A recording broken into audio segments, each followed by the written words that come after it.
Good afternoon, Centerville High class of 2016. So Centerville High class of 2016, I know you're all very nervous. You're doing your college applications. I probably just triggered you because you're so nervous. We have brownies and Xanax at the front, and we have a whole bank of qualified therapists at the back.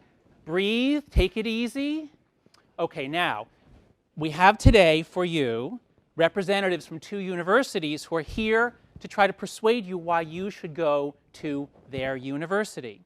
So please just pay attention to what they say, and at the end, you can decide which one you want to apply to. So first up is the spokesman for Strengthen University. Please give a warm round of applause for Sam Sampson. Hi, my name is Sam Sampson. I'm the Director of Admissions for Strengthen University. I'd like to tell you a little bit about it and why I think it may be right for you. Strengthen was founded in 387 BC in a grove of some sort of olive trees, I think it was, just north of Athens. We are based, we're a kind of a cult. We worship truth. This is our sacred value. We will throw anything overboard if it conflicts with this sacred value. In fact, the one act of sacrilege in our school is dishonesty. Our motto actually comes from, more recently, from Thomas Jefferson. For here we are not afraid to follow truth wherever it may lead, nor to tolerate any error, so long as reason is left free to combat it. Now, we take ancient ideas very, very seriously. In many of our classes, we assign this book by Jonathan Haidt called The Happiness Hypothesis. It's a book. What Haidt did was he read all these ancient texts, East and West, and he extracted all the psychological ideas, and then he's a social psychologist, so he evaluated the current research on whether these ancient claims are true. And it turns out that almost all of them are true, but with some interesting caveats. And so this reverence for the old, while bringing in modern science, really characterizes our pedagogy. So I just wanted to walk you through three of the chapters, three of the big ideas that permeate our teaching and our curriculum. So the first is on the uses of adversity. So Friedrich Nietzsche famously said that what doesn't kill me makes me stronger. Now, this is a great truth. It's an idea that has occurred to great thinkers, East and West. Mencius, the Chinese philosopher Mencius, had an even richer statement of it. Mencius said, "When heaven is about to confer a great responsibility on any man, it will exercise his mind with suffering, subject his sinews and bones to hard work, and place obstacles in the paths of his deeds, so as to stimulate his mind, harden his nature, and improve wherever he is incompetent." So this is an ancient idea, a widespread idea. Is it true? It is radically, overwhelmingly true. There's a recent book called Anti-Fragile by Nassim Taleb, author of The Black Swan. And Taleb describes systems that have this interesting property, that they are anti-fragile. What that means is that there are some systems that increase in capability. They get stronger and better the more you knock them around, the more you challenge them, the more they face obstacles and threats, as Mencius said. And Taleb is very clear that he is not talking about this overused word resilience, which everybody's in favor of resilience. A resilient system is one where you can attack it, you can punch it, and it will not be damaged. Anti-fragility is more. You actually need shocks and attacks and criticisms. You need those things in order to get strong. What things are anti-fragile? The clearest example is bone. Human bones are anti-fragile. The more you use them, the stronger they get. And this is one of the many difficulties about going to Mars. If we send astronauts there and they're in weightlessness for 2 years, when they get to Mars, they're going to be cripples. It's going to be very hard to give their bone enough challenge and banging around so that they can walk when they get there. The immune system. Rates of allergies, peanut allergies, all sorts of autoimmune systems problems are rising throughout the developed world because we try to keep our kids so safe from germs.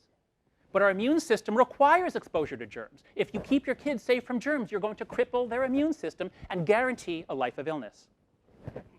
Third, children. Children are anti-fragile.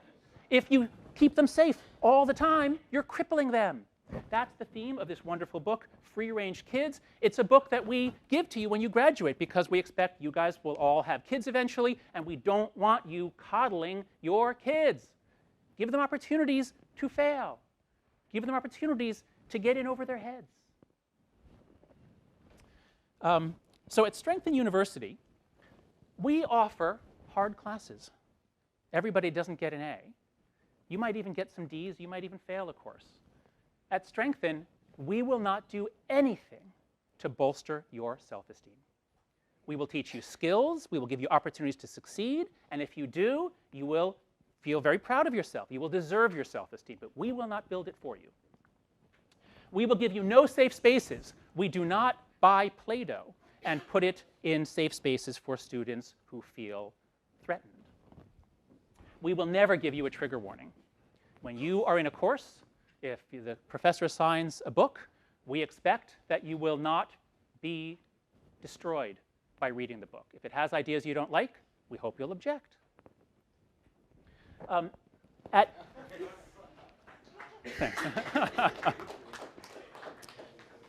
Strengthen, as I said, our sacred value is truth. And what that means is that we are very vigilant, that we never allow a climate in which our students feel they are walking on eggshells. If everybody's afraid of saying something, afraid that if they open their mouth and say what they think, they'll get pulled over by PC principal, as you see the fear on everybody. This is such a great episode. Really, you ought to watch this. That is just death for free inquiry. So we will not allow that to happen. So here's the most dangerous thing you need to know about PC University. Adults will not get involved in your relationships. Now think about this. What are you going to do if somebody insults you? What are you going to do if somebody uses a racial slur? What are you going to do if someone uses the N-word? Now, for thousands of years, up until the 1990s, students dealt with this on their own. They might fight back. They might shame the person. They might talk to the person. Since the 1990s, there have been speech codes that give adults authority to punish people who commit hate crimes or use hate speech. What I'm telling you is that we are currently fighting the Department of Education on this, and we expect to win. In fact, when universities are sued for violating the First Amendment, they always lose. So we do expect to win on this. And we expect that we will be legally allowed to stay out of your relationships. We expect you to handle it yourself. Now, there are exceptions. Obviously, violence is, of course, that's illegal. That's not protected. Bullying, by which we mean only it has to be repeated episodes that are threatening, that interfere with your ability to learn. And we have a relatively high bar because what happens over the last 20 or 30 years is every term related here, harassment, bullying, all these words get defined down so low that everything becomes bullying and harassment. That's what happens at almost every university in the country, not at Strengthen. That's the beginning of my presentation. I'm supposed to alternate with this other guy. So please welcome Chris Cradle.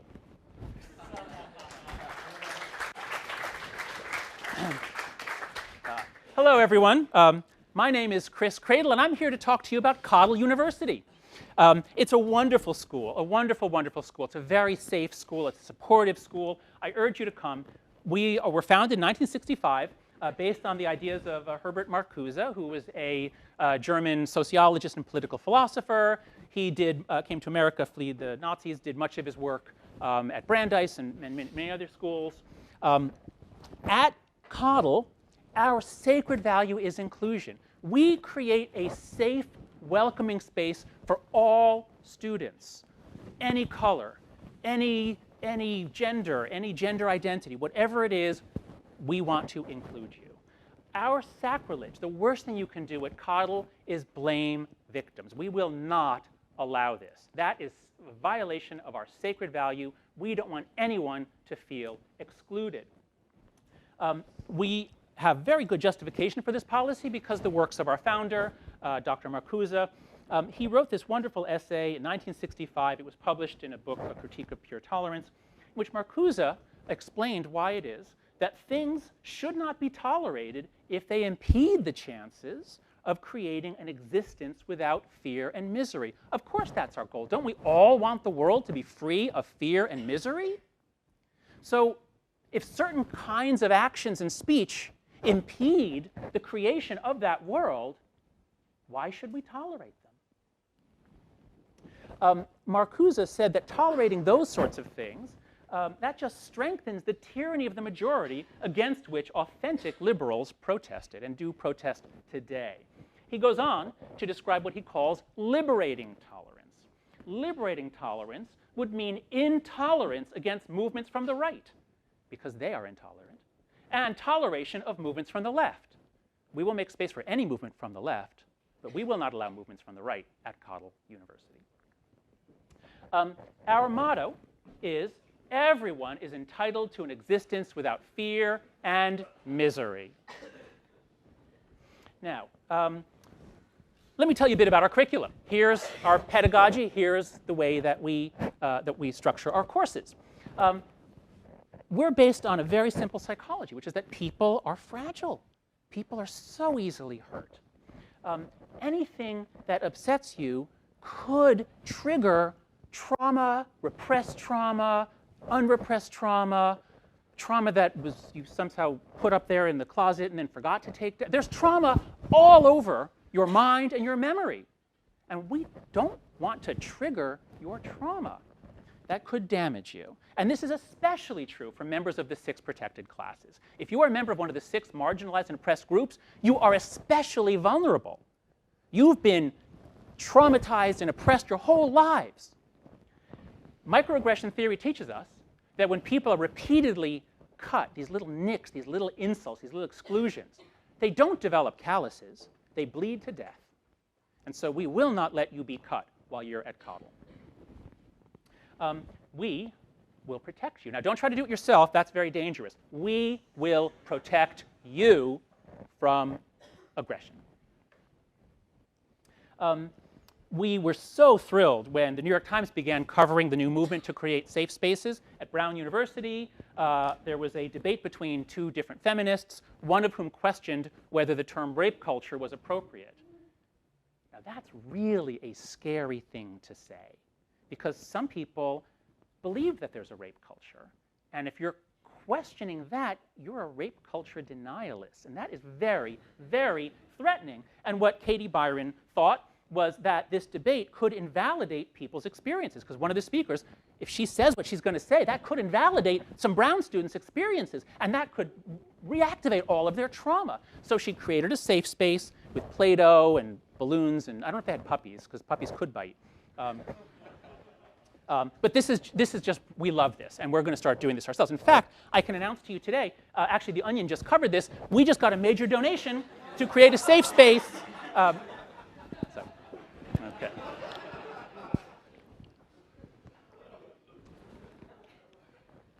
So, at Cottle University, we offer access to therapists 24/7. Just dial 811 from any phone. Or we have this new feature, just raise 3 fingers. Go like this, and we have sensors all around campus. Go like this. A therapist will be airlifted right into you. We are a campus-wide safe space. There is no risk of exposure to non-progressive ideas. You will not find it in our curriculum. That would be triggering.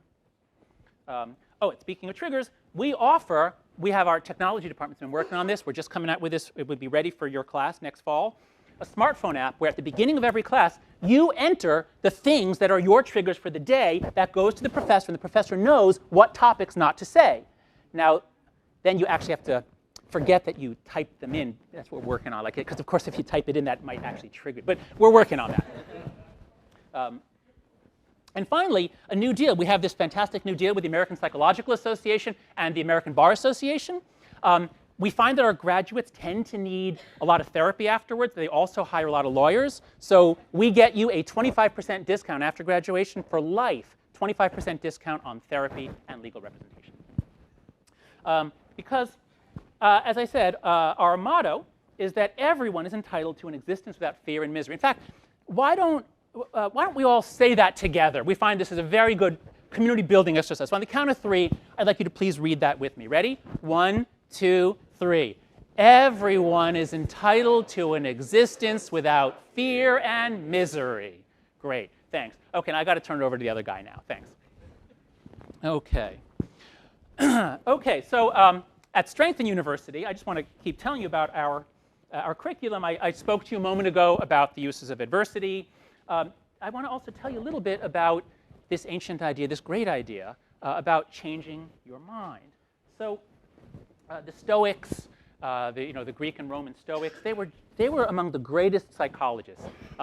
At least this is what HAIDT says. After reading all this reading, HAIDT found that the Stoics and the Buddhists and Jesus, there were a number that were just superb psychologists. So Marcus Aurelius said, the whole universe is change, and life itself is but what you deem it. Boethius said, nothing is miserable unless you think it so. And on the other hand, nothing brings happiness unless you are content with it. Of course, if you read Hamlet, you know there is nothing good or bad, but thinking makes it so. So this is one of the greatest psychological claims and discoveries and facts of all time. This is the basis of most therapy. The Buddhists were particularly wise about this. This is a wonderful quote from the Dhammapada. What we are today comes from our thoughts of yesterday, and our present thoughts build the life of tomorrow. Our life is the creation of our minds. So it's the same idea, East and West. That's what makes it a great truth. Buddha continues. Look how he abused me and beat me, how he threw me down and robbed me. Live with such thoughts, and you live in hate. Look how he abused me and beat me, how he threw me down and robbed me. Abandon such thoughts and live in love. In this world, hate never yet dispelled hate. Only love dispels hate. This is the law, ancient and inexhaustible. This is arguably the greatest psychological insight of all time. It is the basis of cognitive therapy. Cognitive therapy is the discovery in the 1960s and 70s that if you identify all of these crazy tricks that our minds do to divide us from others, to magnify threats, to make us divide the world into good and bad, these terrible tricks that our minds pull, you learn the names of the distortions, overgeneralizing, dichotomous thinking, emotional reasoning, and you learn techniques for challenging them. We have worked cognitive behavioral therapy into our curriculum. It's part of our freshman orientation, basic mental health skills, and it improves your reasoning. Since we worship truth, we don't want our students overgeneralizing, doing black and white thinking, emotional reasoning. We want to train you to be superb, clear, critical thinkers. So we train you in cognitive therapy, which is the modern instantiation of ancient wisdom. At Strengthen You, we offer skills to manage your mind, including CBT and meditation, optional meditation courses, because the research shows meditation also calms the mind, opens you up to people and ideas. We offer you experiences to foster grit and self-reliance. As I said, we want to build those skills, not self-esteem directly. We basically are trying to prepare you to enter a world that you cannot control. And that was the great insight of Buddha and the Stoics. You will never make the world live up to your expectations. Better to learn to control yourself, to live in that world. Okay, other guy's turn. Okay, hi, don't listen to that nonsense. That's ancient stuff from a patriarchal tradition. That is just not true stuff. At Coddle, we're based on the idea that your feelings are true. Feelings never lie. If you feel offended, then you were attacked. We're very, very concerned about microaggressions. With microaggressions, you've all heard of them. Microaggressions are these questions or things people might say. They might not intend to be offensive, but they're often clueless, they're clumsy. But the point is, you know, if there's a fellow student who's Asian, looks Asian, and you say, where are you from? And he says, Seattle, and you say, no, I mean, like, you know, where's your family from? You're conveying that you're treating him like another. And that's a marginalizing experience. We cannot allow that to happen. We do not care about the intent of the aggressor. If someone has marginalized you, they have committed violence on you, because words are a form of violence, right? I mean, obviously. We will help you to see the constant daily violence that you are all subjected to, even when you don't know it. In fact, our scholars are discovering new kinds of violence daily. In fact, did you? So this is a new thing. It's called stare rape. If a man looks at a woman lustfully, that often makes the woman uncomfortable. If she's uncomfortable, she was raped. And we cannot allow rape on campus. Therefore, no man can look at a woman for more than 2 seconds without positive verbal assent. At Cottle University, we will offer you no training in coping skills. It is not your job to change yourself. You should not. That's blaming the victim. We are going to wipe out microaggressions. You should not have to change. We have zero tolerance for microaggressions. Oh, I already used that joke. Sorry. OK, the staring. OK. We will give you training in how to use the law to eliminate microaggressions. We're doing a pretty good job of it on campus. But we understand that you're going to sometimes go home for weekends. We know some of you will go to Europe, or God forbid, to non-Western countries. And we know that people will stare at you. They'll ask you questions. I mean, it's horrible the way the rest of the world, except that I can't condemn or criticize anyone. But it's horrible the way you'll be treated. And so we have a team of international lawyers who are fanning around the world to stop microaggressions all over the world. So, we will also teach you the 12 most effective cognitive distortions. We will teach you. We find many of our freshmen come in looking at shades of gray. That interferes with the project of creating the world we want to create. We need people who are committed. So we will teach you to overgeneralize. We will teach you to do dichotomous thinking. We will teach you to do emotional reasoning. Because again, this is our motto. Now, actually, it's really fun to do it the way we do it at school. Here's how we do it. We do it in it has to be a complete monotone, because no note should be higher than any other note. Okay, so we do it like this. So it's everyone is entitled to an existence. So like that. Okay, ready? Do it with me, loud, nice and loud. 1, 2, 3. Everyone is entitled to an existence without fear and misery. Great. So see, we do fun stuff like that. Okay, thanks. Okay. So the third principle I want to tell you about, we just talked about changing your mind. I want to just close with some thoughts about this third ancient idea, the idea that we are all hypocrites. This is, again, one of the great truths. Haidt says that it's found in every culture in which we have writing about the human condition. Jesus said it in the Sermon on the Mount. Why do you see the speck in your neighbor's eye, but do not notice the log in your own eye? It's a great truth. Buddha said something similar. It's easy to see the faults of others, but difficult to see one's own faults. One shows the faults of others like chaff winnowed in the wind, but one conceals one's own faults as a cunning gambler conceals his dice. Did anybody here take a psychology class in your high school? Do you guys? So raise your hand if you've taken a psychology class. OK, great. Psychology is one of my favorite topics. I love it. I love social psychology especially. There's just a ton of research in social psychology. This is just 2 representative publications. But boy, if you want an easy effect to replicate, it's that we're all hypocrites. That we are incredibly good at defending whatever we've done and at attacking others.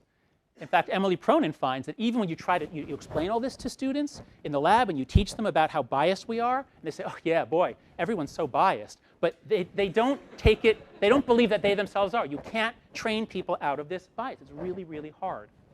So at Strengthen, we try to teach you to know yourself. We strongly encourage everyone to take psychology and also social psychology. We want you to know yourself. Of course, that was the ancient Greek instruction admonition. We try to teach you epistemological humility.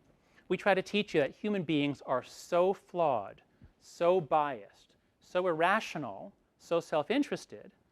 It's a miracle that we can live together in peace in a democracy. And even then, we have to be constantly vigilant because, in America right now, we're getting worse and worse at it. So we try to teach our students epistemological humility. You don't know the truth for sure. Don't be so self-righteous. Democracy needs the idea of some people arguing for this, some arguing for that. They push against each other. And if you have good democratic institutions and you have no violence, the net result is better than if one side simply gets to impose its will.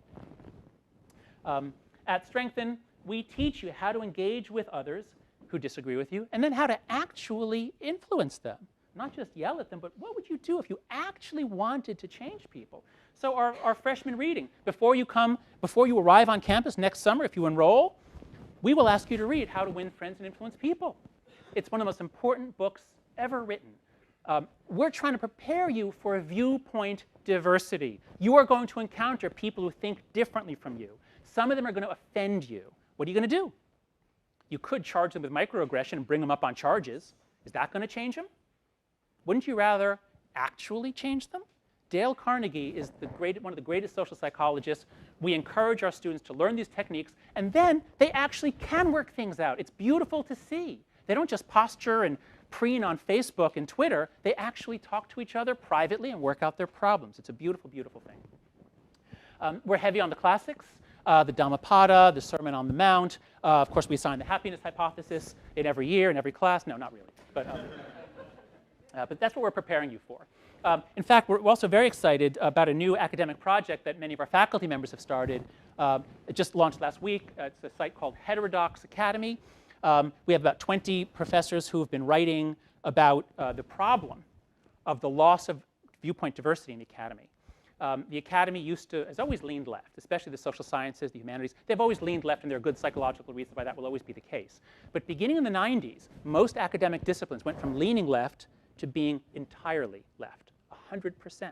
In many departments, there's not a single conservative. In many fields, such as social psychology, Haidt tells me that in social psychology, there was one conservative. There's a guy at Bryn Mawr. That's it. There's nobody else. So Haidt and Steve Pinker and a bunch of other people, they created this site called Heterodox Academy, and they're trying to pressure universities to expand the conception of diversity. It's not just about race and gender and sexual orientation. Those groups are either slightly underrepresented or sometimes overrepresented. It's about political and viewpoint diversity. Those groups on the faculty are about a 10-to-1 to 50-to-1 ratio of left to right on most university faculties. That's a problem. So we're working on that at Strength University, and we can promise you a diverse faculty. 2/3 are on the left, but there are some libertarians, and there is about 5 or 10% conservatives on our faculty, which is more than anywhere else except Liberty University. So that's my presentation. Thank you very much. That's all I have to say about Strength University. Thanks. I hope you enroll. Thanks. Bye-bye. OK, so my closing thoughts about Cottle University and why it's such a great place for you. We're based on the idea that you are blameless. They are bad, but you are good. At Cottle, we specialize in helping you to discover the specks in your neighbor's eyes. Your neighbor's eyes are full of specks. We will help you see them. At Cottle, for example, we will give you all kinds of rhetorical tricks. Did you know that new scholarship has converged on the idea that racism is defined as prejudice plus power? I mean, it doesn't really make sense to say you're racist if you don't have power to limit other people or harm them. So racism is now defined at Cottle and elsewhere, at many top universities. It's defined as prejudice plus power.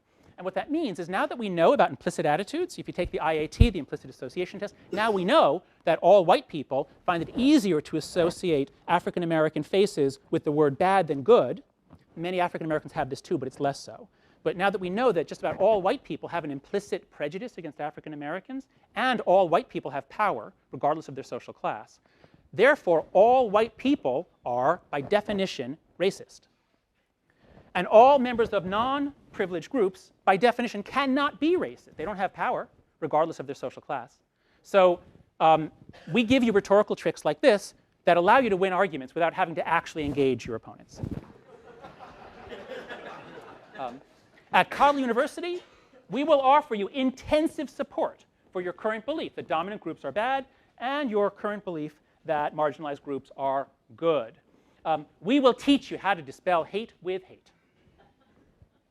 At Cottle, we will prepare you for diversity in everything except thought.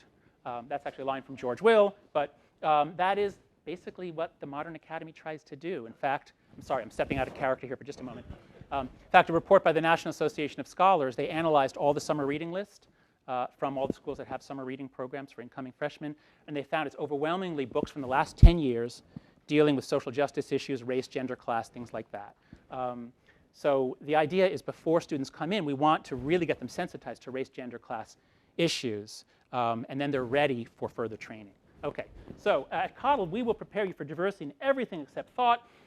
We assign a variety of books on race, class, gender, sexual orientation issues. The one older book we assign, the one book that's more than 10 years old we assign, is, of course, The Critique of Pure Tolerance and Marcuse's essay, Repressive Tolerance, that I told you about before. We also will give you microaggression training. Before you arrive on campus, we follow the UCLA protocol. In fact, all the University of California, their schools are just fantastic. Their schools are the most progressive. They are the leaders in new ideas to expand the concept of microaggression and to train students in how to avoid them. And we used to give out this book called How to Lose Friends and Alienate People, but we actually find that if we just do this, then that happens. So we're okay. In conclusion, this is our motto. Now, actually, just one last thing. So the way we actually do it, it's really fun. What we do is we want everybody to stand. So please stand up, put your hands at your sides like this, and then we'll repeat the motto with that monotone that I did. Okay, so everybody stand up, please. Stand up, everyone up. Okay, so please put your hands just flat at your sides and stay really stiff, straighten your spine. Okay, now, and that monotone really loud. 1, 2, 3. Everyone is entitled to an existence without fear and misery. Isn't that fun? Great. Okay, you can sit down now. Okay. Okay, well, that's all I got for you. Thanks. Okay.